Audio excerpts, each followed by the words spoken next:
Remove the mask, and let the whole court see what kind of Omega thinks she can stand between the Alpha King and his throne. The command rolled through the great hall like winter thunder, cold enough to make every candle flame bend. Evelyn Hart remained on one knee at the center of the marble floor, her gloved hands resting calmly on the hilt of the plain black sword laid before her.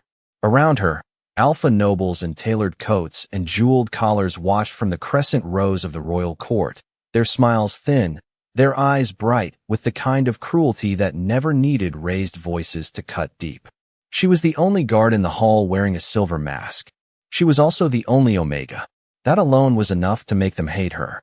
Commander Marcus Vale stood 3 steps away, polished boots shining beneath the moonlit glass ceiling, his white uniform spotless, his expression sharpened by public approval. "You heard me, Hart," he said, each word smooth enough to sound civilized and poisonous enough to make the lowest servants look away. "The Royal Guard is not a costume closet for strays.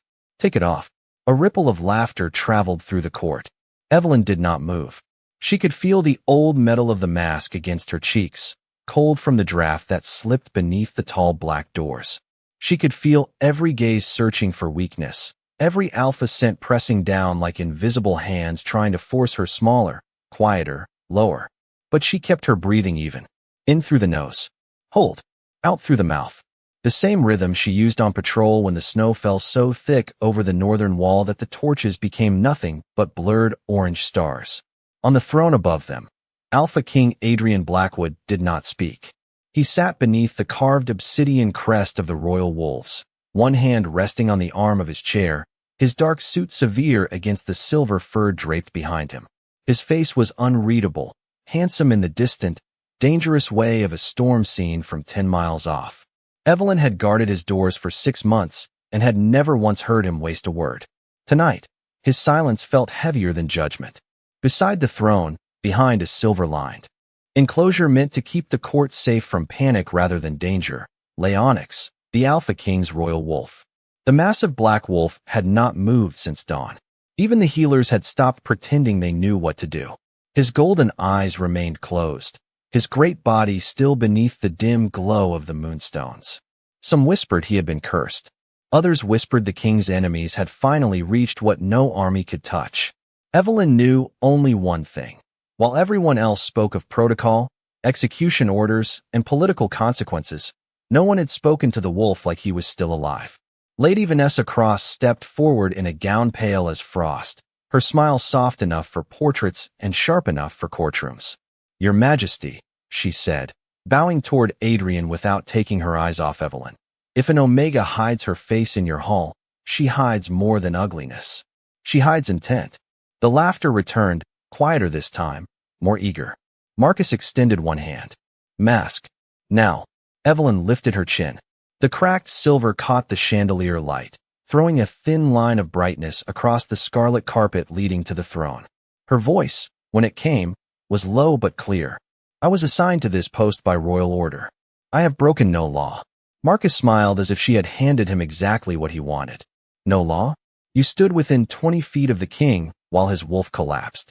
You refused to leave your station. You refused to explain why that beast looked at you before he fell asleep. And now you refuse a direct command in front of the court."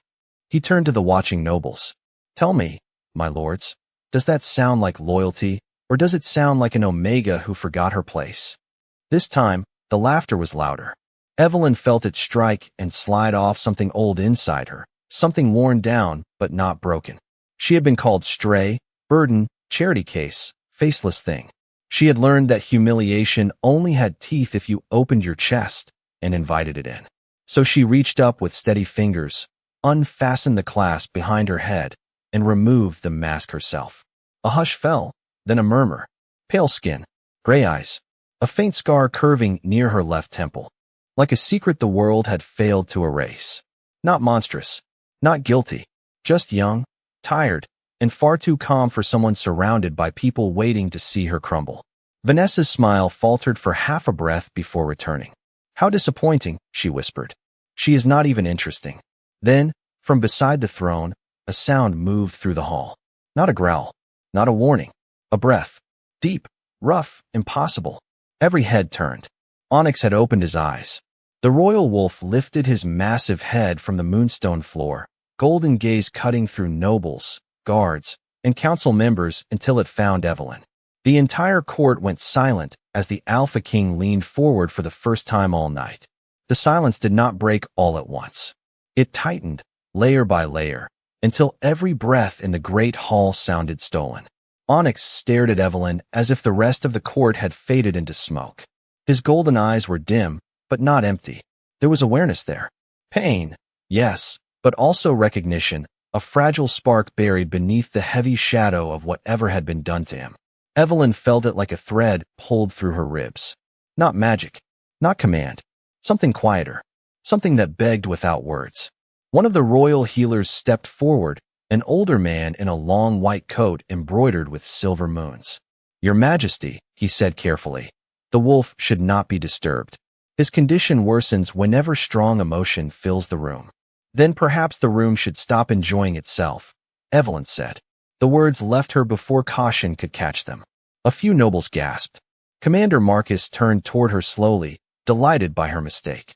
Lady Vanessa lifted one hand to her throat, pretending shock while her eyes shone. But Alpha King Adrian did not rebuke Evelyn. His gaze remained fixed on Onyx, then moved to her with a sharpness that made the air seem thinner. "You have something to say," he said. It was not a question. Evelyn swallowed. Without the mask, the cold felt closer to her skin. Every instinct taught to an Omega told her to lower her eyes, apologize, disappear back into the stone walls where nameless guards belonged. Instead, she looked at the enclosure beside the throne. Onyx's breathing came slow and uneven, his dark fur dull beneath the moonstone lamps. Around him, the healers had placed polished charms, crystal bowls, and folded prayer cloths, beautiful things that had done nothing. "He is not cursed," Evelyn said. Marcus gave a short laugh.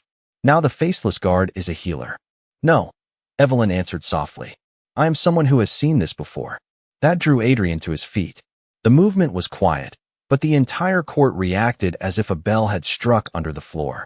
He descended one step from the throne. "Where?" Evelyn's hands curled at her sides. She remembered a winter patrol beyond the northern wall, a stray wolf shivering under a collapsed trail marker, its eyes glazed from the same strange silver haze. She remembered kneeling in the snow while senior guards told her to leave it. She remembered staying anyway, warming water over a travel lantern, rinsing the shining dust from its fur for hours until the creature finally lifted its head. "Near the old border road," she said. 3 months ago, a wild wolf had the same signs. Silver fever on the fur, cold breath. No response to ordinary moonstone treatment. The healer frowned. "Silver fever does not affect royal wolves this way. This is not ordinary silver fever." Evelyn pointed toward the shallow basin near Onyx's paw. The water inside had turned faintly gray. "That rinse should be clear. If it keeps clouding, something is still on him. Something designed to look like a curse so no one searches for a source." The hall shifted from mockery to unease. Marcus stepped in front of her as if blocking a draft. "Enough. She is guessing." "Then let me be wrong beside him," Evelyn said. "If I am wrong, nothing changes. If I am right, waiting will cost him the night." No one laughed this time. Even Vanessa looked toward the enclosure with the first flicker of real fear. Onyx gave a low, exhausted sound and pressed one paw weakly against the silver-lined gate. Evelyn moved before anyone gave permission. 2 guards reached for their weapons, but Adrian raised one hand, stopping them without a word. The king's eyes did not leave her. "If he reacts badly," he said, "no one will be fast enough to pull you out." Evelyn looked at the great wolf, at the court that had already decided she was disposable, at the cracked mask lying useless on the marble. Her voice steadied, then opened the gate. Adrian studied her for one long moment, and something unreadable passed through his storm-dark eyes. "Open it," he ordered. The silver latch clicked. The gate swung inward. A cold scent rushed out, sharp as winter metal and old pine forests after rain. Evelyn stepped inside the enclosure, alone with the royal wolf every alpha in the kingdom feared, and lowered herself to her knees.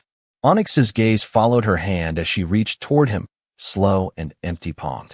"Easy," she whispered, her voice barely louder than the candle flame. "I know they all forgot you could hear them. I did not." Evelyn did not touch Onyx right away. She stayed on her knees inside the silver-lined enclosure, one hand open on the cold marble, the other resting against her own chest so he could see she held nothing hidden. The royal wolf watched her through a veil of pain, his golden eyes narrowed, his breath rough enough to stir the loose strands of hair against her cheek. Behind the gate, the great hall had become a room full of statues. No noble dared laugh now. No guard dared move. Even Commander Marcus seemed to understand that one wrong sound could turn the entire court into a memory no one would speak of without lowering their voice. Evelyn kept her gaze on Onyx, not above him, not beneath him, but level with him, the way she had once spoken to frightened animals along the northern road when snow buried the fence posts and the world forgot small lives could still be saved. "You are not a monster," she whispered. "You are just tired of being afraid in front of people who need you to look dangerous." Onyx answered with a low rumble that trembled through the floor. Several courtiers stepped back. Evelyn did not. She reached slowly into the torn cuff of her uniform and pulled free a plain white handkerchief, the kind issued to every guard and usually ignored. Hers was clean because she had always kept one ready. In the old border barracks, nobody called for an omega when honor was being handed out, but they called fast enough when a horse panicked, a child cried, or a wounded wolf would not let an alpha near. She soaked the cloth in the basin beside her, then held it beneath Onyx's nose. The water smelled wrong, sharp and bitter beneath the moonstone scent. Onyx flinched, baring his teeth for a breath. Evelyn stilled. "I know," she murmured. "It burns like winter under the skin. But if I leave it there, it keeps taking from you." Alpha King Adrian had moved to the foot of the throne steps. Evelyn felt his attention like thunder waiting behind glass. She did not look at him. If she did, fear might remember where to find her. Slowly, she pressed the damp cloth to the darkened patch of fur near Onyx's shoulder, where a fine silver dust clung so tightly it looked like frost. The wolf's body tensed. His jaw opened inches from her wrist. A sharp breath passed through the court. Evelyn only softened her voice. "Easy, big guy. I am not here to win against you. I am here to help you come back." The words seemed foolish in a hall built on power, but Onyx listened. His teeth closed without touching her. His great head lowered a fraction. Evelyn began to wipe away the strange silver residue, careful and patient, changing the cloth each time it turned gray. The task was small, almost humble, nothing like the shining rituals the healers had performed, nothing like the dramatic prayers the council preferred. Yet with each pass of her hand, Onyx's breathing steadied. The black fur beneath the poison began to show its true midnight sheen. His ears relaxed. His paw, which had been curled tight against the marble, slowly opened. Evelyn tore a strip from the inner lining of her sleeve and wrapped it gently where the skin had been irritated, tying the knot loose enough not to hurt him. "There," she whispered. "That is better." Onyx stared at her. Then the royal wolf did the unthinkable. He lowered his massive head until his muzzle rested against Evelyn's palm. For one suspended second, the whole kingdom seemed to stop breathing. Evelyn's fingers trembled, but she did not pull away. She let him choose the touch. She let the fiercest creature in the room decide he was safe. A soft sound rose from him, not a growl, not a command, but something heartbreakingly close to relief. The moonstones around the enclosure flickered once, pale and silver, as if answering a name no one had spoken in years.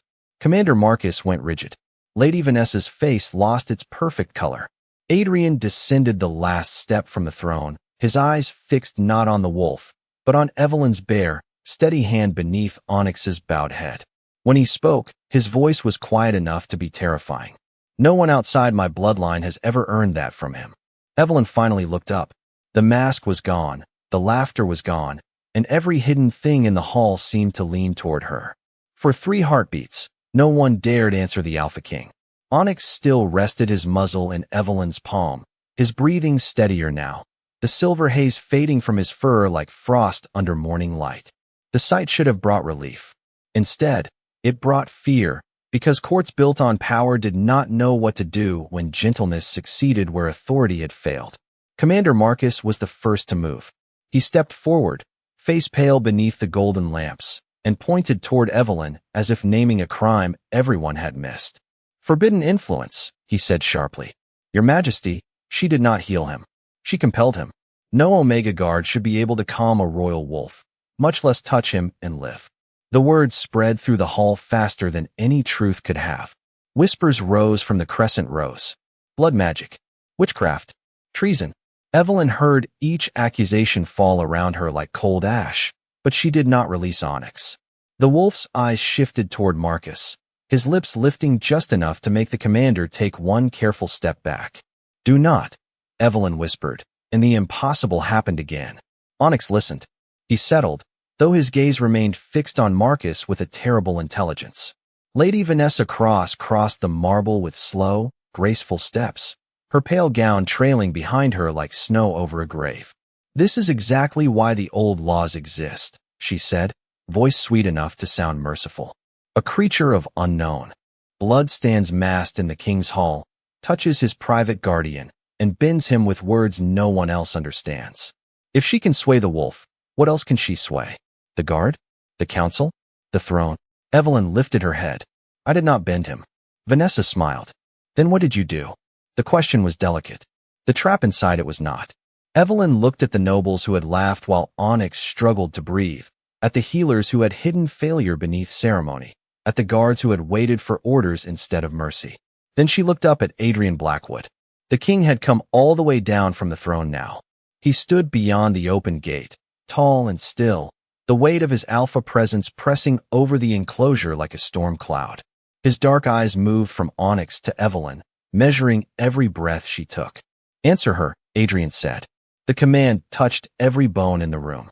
Evelyn should have lowered her gaze.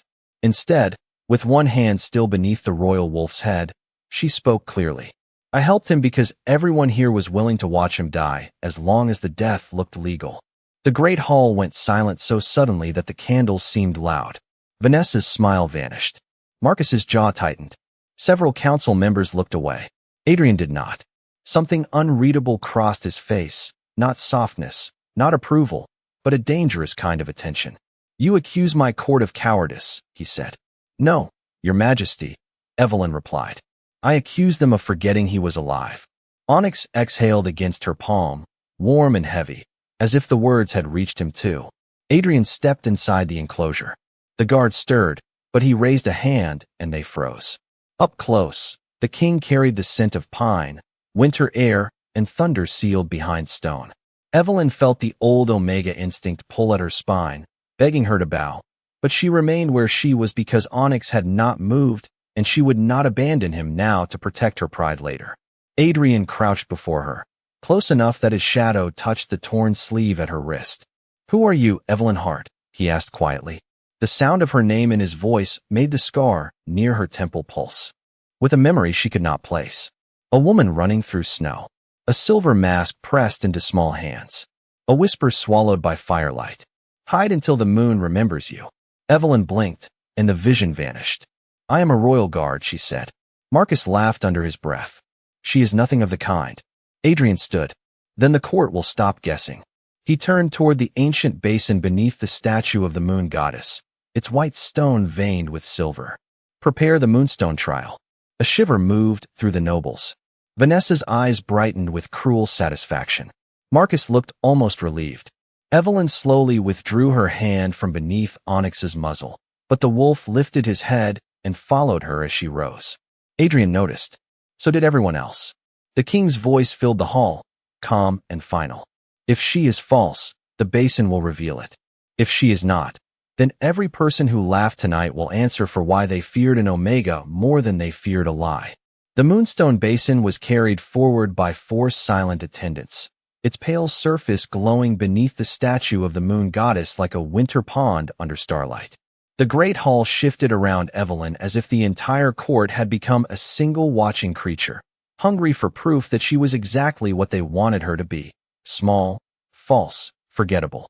She stood beside the basin with her torn sleeve tied loosely at her wrist, her silver mask lying several feet behind her on the marble like a discarded name. Onyx remained outside the enclosure now, weak but standing, his massive shadow stretched across the floor toward her. Every time a guard moved too close, the royal wolf lifted his head, and every guard remembered there were things in the kingdom older than rank. Commander Marcus approached with the ceremonial trial blade resting on a velvet cloth. It was slim, polished, and beautiful in the way dangerous things often pretended to be holy. Evelyn noticed the faint gray shimmer along its edge before anyone else did. Not bright enough to alarm the court. Not dark enough for an ordinary eye to name. But the scent reached her, bitter beneath the incense and moonstone oil, the same rawness that had clung to Onyx's fur. Her stomach tightened. Marcus saw her notice, and for one brief second his perfect composure thinned. Then he smiled. "Hold out your hand, guard." Lady Vanessa stepped beside him, her voice carrying like silk over ice. "Do not tremble. Innocent blood has nothing to fear from the moonstone." Evelyn looked at Alpha King Adrian. He stood at the edge of the trial circle, expression carved from shadow, but his eyes had sharpened. He was watching Marcus now. Not fully, not openly, just enough. Evelyn understood then that the king had not called for the trial only to test her. He had called it to see who became careless when they thought she was trapped.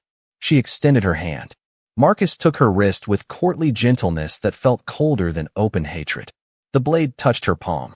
A thin line of red welled up, small and bright, and the nobles leaned forward as if the color itself could entertain them. Evelyn did not cry out. She did not give Marcus the satisfaction of even a sharp breath.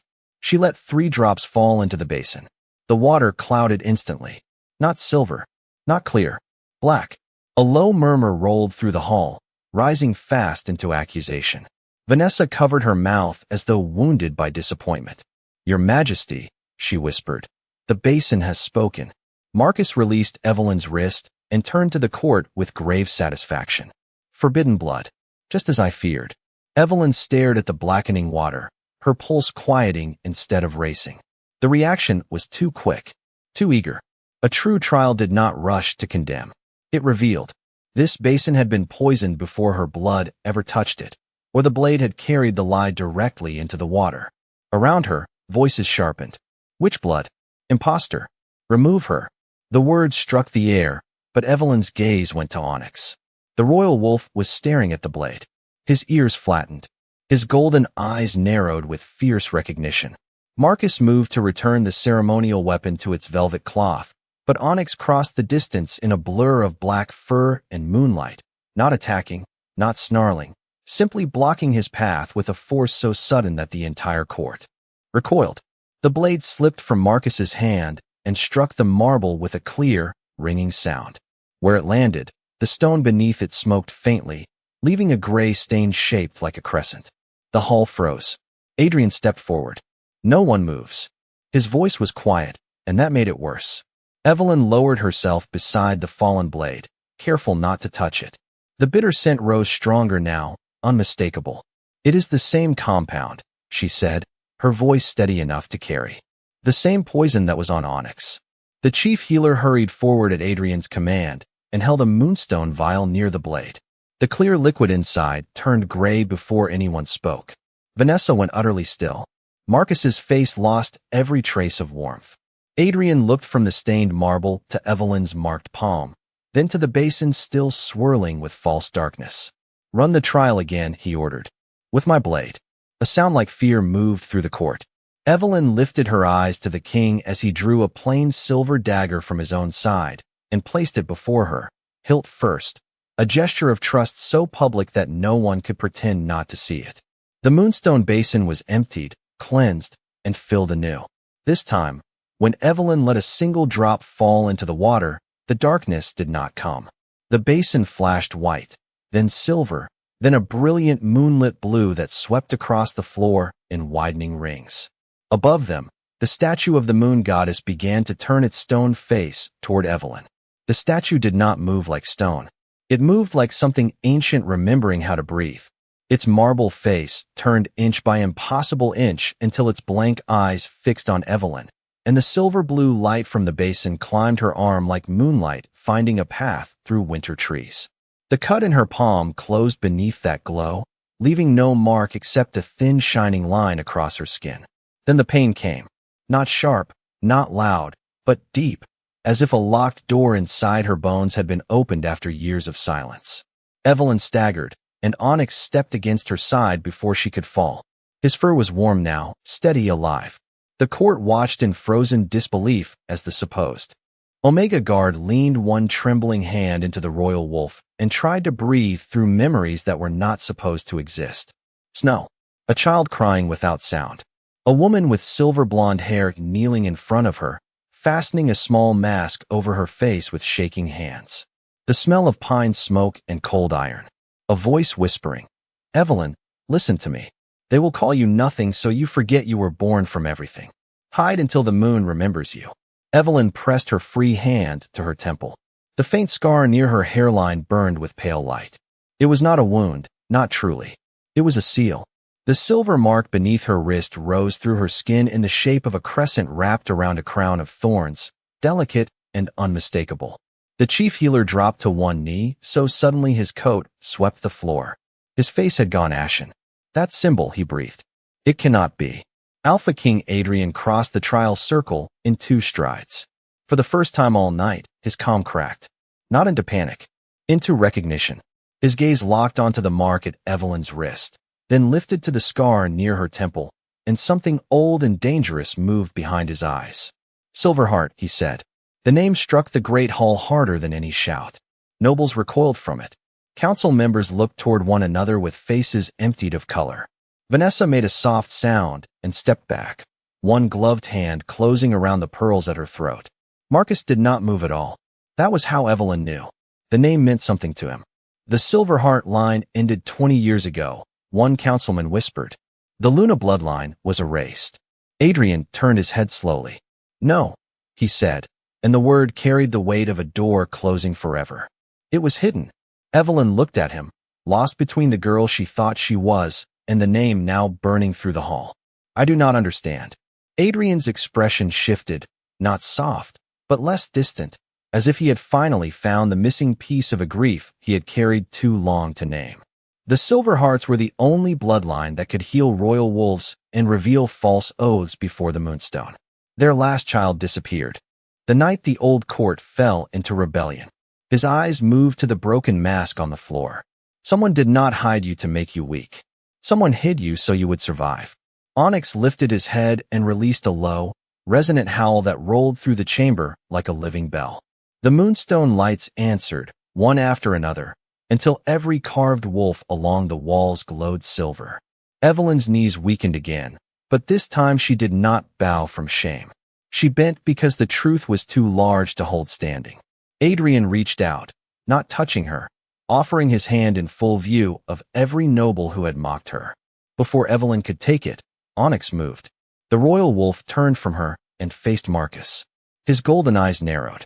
At the same moment, the silver-blue light from the basin stretched across the marble floor and stopped at Marcus's boots, where a dark crescent mark appeared beneath the polished shine, pulsing like a secret dragged into daylight. The court went silent. Adrian's voice lowered until it was almost a whisper. "Commander Vale," he said. "You knew exactly who she was." Marcus Vale looked at the dark crescent glowing beneath his boots, as if the floor itself had betrayed him. For the first time since Evelyn had entered the great hall, his face showed something honest. Not guilt, not regret, fear. It passed quickly, hidden beneath the polished mask of a commander who had spent years giving orders and calling them loyalty. He straightened, one hand settling near the ceremonial sash at his waist. "Your Majesty," he said, voice steady but thin at the edges. "The Moonstone reacts to old magic. Old magic is unreliable. This girl appears in your court under a false name, bends your wolf, awakens a dead symbol, and suddenly every loyal servant is to be questioned." Adrian did not move. That was worse than anger. "You poisoned my wolf." Marcus's mouth tightened. "I protected the throne." A whisper of horror moved through the nobles. Vanessa took another step back, but the silver-blue light from the basin curled across the marble and found her too. It touched the hem of her pale gown, then climbed just high enough to reveal a small crescent mark hidden beneath the lace glove on her wrist. Evelyn saw it. So did Adrian. So did every person who had laughed when her mask came off. Vanessa's perfect expression broke. "I had no choice," she said quickly. "My family only preserved what the old council began." The Silverhearts were dangerous. Their bloodline could expose oaths, undo bindings, command wolves that should answer only to kings. If she had been recognized as a child, Every house in this room would have knelt to an Omega-born Luna. Evelyn felt the words pass through her, without landing. Omega-born Luna. The title should have felt impossible, too grand for a girl who had slept in guard barracks and eaten cold meals after midnight patrol. But the mark on her wrist pulsed once, calm and certain, like it had been waiting longer than she had been alive. Marcus turned sharply toward the guards lining the hall. Secure the basin. Detain the girl. The king is under enchantment. For a breath, several guards hesitated. They had obeyed Marcus for years. They had mocked Evelyn for months. Habit pulled at them. Fear did the rest. A few stepped forward. Onyx moved between them and Evelyn, his body still weak, but his shadow enormous beneath the moonlight. Evelyn touched his shoulder gently. No, not for me. The royal wolf gave a low warning, but stayed. That small act, that restraint in front of the entire court, made more guards stop than any threat could have. Adrian finally stepped away from the basin and placed himself directly in front of Evelyn. He did not draw a weapon. He did not raise his voice. He simply stood there, king and storm and judgment, facing his own court. Anyone who takes one more step toward her takes it against me. The hall became breathless. Marcus stared at him, and the last of his courtesy burned away. Then you choose her over the law. Adrian's answer came cold and clear. I choose the truth over the men who buried it. Vanessa's hand slipped into the folds of her gown. Evelyn saw the glint before anyone else did. A narrow silver charm shaped like a needle, darkened with the same poison that had nearly taken Onyx. She did not think. She moved. Not with alpha speed, not with warrior strength, but with the instinct of someone who had spent her life noticing danger a second before powerful people cared to look. Evelyn caught Vanessa's wrist before the charm could leave her hand. The touch sent a flash of cold up Evelyn's arm, but the Luna mark flared bright, and the poison inside the charm turned to harmless gray dust that scattered over the marble. Vanessa stared at her empty palm, trembling. The court saw everything. Marcus saw it too, and something in him gave way.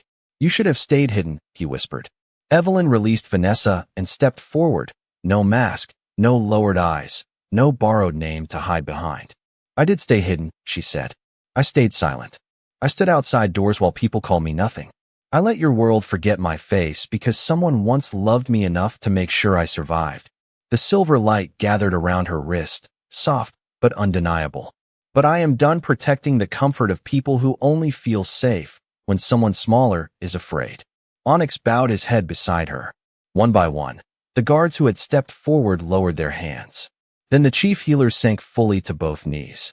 Across the hall, others followed, not all from loyalty, not yet, but from the terrible understanding that the lie was cracking beneath their feet. Adrian looked at Marcus, and his voice became quiet enough to end a reign. Commander Vale, by the authority of the Blackwood Crown, you are relieved of command. For one breath after Adrian stripped Marcus of command, the great hall seemed to forget how to exist. The chandeliers trembled above the court, scattering pale sparks over marble, velvet, and faces that had gone still with dread. Marcus did not kneel. He looked past Adrian, past Evelyn, past the royal wolf at her side, toward the tall black doors at the end of the hall. A faint smile touched his mouth, not victorious, but desperate. Evelyn felt Onyx stiffen before she heard it. A sound rose beyond the doors, low at first, like wind pressing through a forest. Then it deepened into many voices, many paws, many ancient hearts answering a summons no one in the court had spoken aloud. The doors shuddered. The guards beside them stepped away, not from cowardice, but from instinct. The great iron locks released on their own. Cold moonlit air swept into the hall, carrying snow, pine, and the wild scent of the northern woods. One wolf entered first, silver gray and tall as a warhorse, its eyes bright with moonfire. Then another, then 10 more, then dozens, moving in perfect silence across the threshold. They did not rush the court. They did not bare their teeth. They walked past nobles, councilmen, and trembling guards as if the entire royal house were only a hallway leading to the girl with no mask. Evelyn stood frozen, the mark on her wrist glowing brighter with each step they took. Vanessa sank into a chair as if her knees had forgotten her. Marcus stared at the wolves with horror blooming across his face. Adrian turned, and even he seemed struck by what he saw. The royal packs have not entered this hall uncalled in 200 years, the chief healer whispered. The wolves reached the trial circle and stopped before Evelyn. One by one, they lowered their heads until their muzzles touched the marble. Not to Adrian, not to the throne, to her. The court watched the impossible unfold in silence, so complete it felt sacred. Onyx moved forward last. Though still recovering, he stepped into the center of the kneeling wolves and pressed his forehead against Evelyn's injured palm. A soft silver light passed from her skin into his fur, gentle as sunrise through frost. The last gray traces of poison lifted from him in shimmering dust, then vanished before touching the floor. His breathing became deep, strong, whole. A warm wave moved through the hall as every moonstone lamp flared to life. Along the walls, hidden carvings emerged beneath layers of shadow, revealing the silver heart crest woven beside the blackwood crown, two bloodlines once bound by oath and then torn apart by treason. The moonstone basin brightened again. Light spilled across the floor in widening circles, touching every person marked by the old conspiracy. Dark crescents appeared beneath 3 councilmen, 2 noble houses, and Vanessa Cross, each mark rising like ink through silk. No one needed to accuse them. The truth had learned how to speak without voices. Marcus stepped backward, but the wolves behind him simply looked at him, still and watchful, while the remaining loyal guards closed the circle without raising a hand. Adrian faced the court. His voice carried from the throne steps to the farthest balcony, calm, royal, and final. This woman was hidden from history because cowards feared what her blood could reveal. She was mocked as an Omega, forced behind a mask, and placed beneath men who owed their power to her family's silence. He turned to Evelyn, and the hardness in his expression changed into something far heavier than pity. Respect. Her name is not merely Evelyn Hart. The silver mark on her wrist blazed. She is Evelyn Silverheart, last living heir of the ancient Luna line, protector of the royal wolves, and the rightful witness of every oath made beneath the moon. A sound passed through the court, half gasp, half surrender. Adrian descended the final step and stopped before her. Then the Alpha King lowered himself to one knee. The entire hall seemed to tilt around that single impossible image. Evelyn could barely breathe. Adrian bowed his head, not as a man defeated, but as a king finally placing honor where it had always belonged. "My kingdom failed you," he said, his voice low enough for her alone and clear enough for everyone to hear. "I will not." The Alpha King remained on one knee before Evelyn, and for a moment the great hall held the kind of silence that did not belong to fear anymore. It belonged to witnessing. Snow drifted through the open doors in soft white fragments, melting as it touched the moonlit marble. The royal wolves stayed bowed behind her, their shadows stretching across the floor like a living cloak, while Onyx stood at her side with his head high, whole again, his golden eyes clear and steady. Evelyn looked down at Adrian Blackwood, at the king every alpha feared, and felt no triumph sharp enough to become cruelty. She only felt the strange ache of a name returning after years in the dark. Evelyn Silverheart. It moved through her like warmth through frozen hands. Across the hall, Marcus Vale and the marked conspirators were surrounded by loyal guards. Their authority gone the instant truth became visible.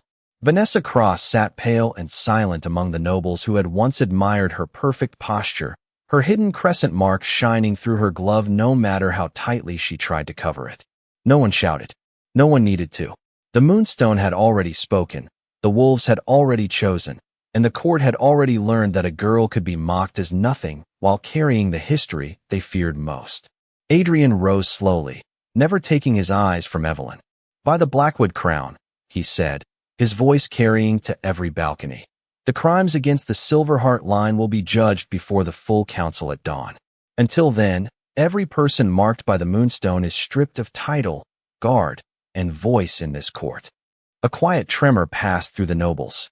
Then Adrian turned toward the lower ranks of servants and Omega guards standing near the side doors, many of them still staring at Evelyn as if she had opened a door they had been told was only a wall. His expression hardened. "And every silver collar, oath chain, and rank punishment placed on an Omega in this palace will be reviewed tonight. No one will be made small here simply because another person finds comfort in standing above them." Evelyn felt the words strike deeper than any announcement of her bloodline. Behind the servants, a young Omega girl pressed both hands over her mouth and began to cry without sound. Evelyn crossed the marble toward her. The court parted, not because she demanded it, but because the wolves moved with her. She stopped before the girl and gently removed the plain gray cloak from her own shoulders, placing it around the girl as if it were something royal. "You do not have to hide your face," Evelyn said softly. Her voice was not loud, but the hall listened. Not for them. Not anymore. When she returned to the center of the hall, Adrian held out the broken silver mask. The crack down its center caught the moonlight, making the old metal look less like a prison and more like a relic. "This saved your life once," he said, "but it does not get to define it." Evelyn took the mask and looked at the reflection split. Across its surface, pale skin, gray eyes, the faint scar near her temple, the glowing Luna mark at her wrist. For years, she had believed survival meant silence. Tonight, she understood that silence had only been the bridge. She closed her fingers around the mask and held it against her chest, not with shame, but with farewell. "I will stay," she said, turning so every noble could hear her. "Not for a throne, not for revenge. I will stay because no girl in this kingdom should have to become invisible to be allowed to live."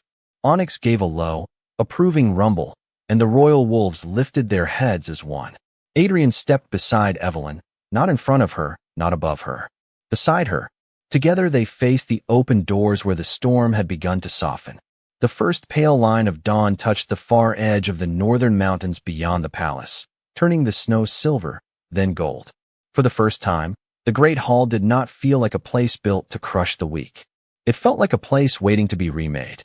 But far beyond the courtyard, where the pine forest gathered thick and black beneath the fading moon, a red wolf stood between the trees, watching the palace with eyes like burning embers. When Evelyn looked toward the woods, the Luna mark on her wrist warmed